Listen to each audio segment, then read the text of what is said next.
মুমিনের ঈমান হতে হবে এমন ঈমান যেটা জ্বলে ওঠে, তাহলে বোঝা যাবে এটা আসল ঈমান, ঠিক কিনা?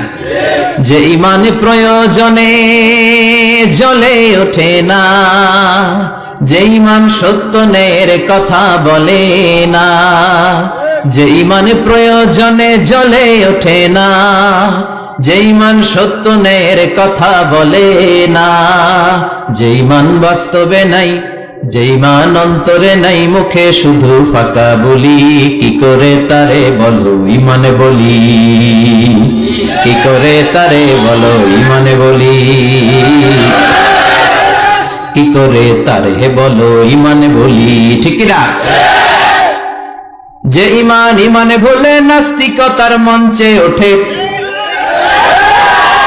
এরকম আছে না নাই?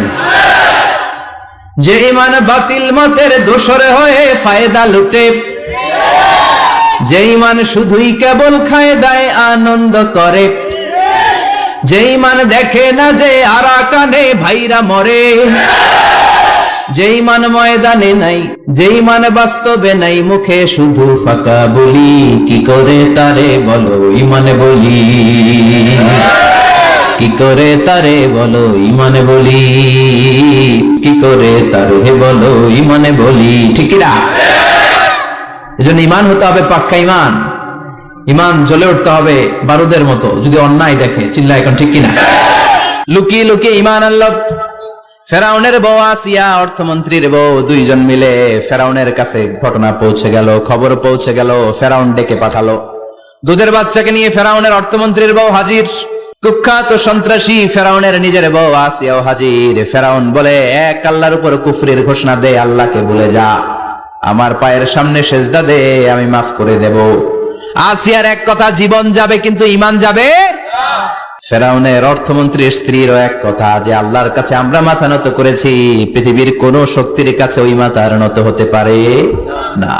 ফেরাউন বলল, তাই নাকি? দেখি তোদের ঈমানের পাওয়ার কত বড়। অর্ডার করলো, বিশাল বড় পাতিল নিয়ে আসো, কড়াই নিয়ে আসো, কড়াই ভর্তি তেল গরম করতে শুরু করো, টকবক টকবক করে কড়াইয়ের মধ্যে গরম তেল। ফেরাউন বলে, ও অর্থমন্ত্রীর স্ত্রী, তোমারে অনেক ভালো জানতাম, এখনই আমার পায়ের সামনে সেজদায় লুটিয়ে পড়ো, আল্লাহরে ছাড়ো, আমি তোরে ছেড়ে দেব।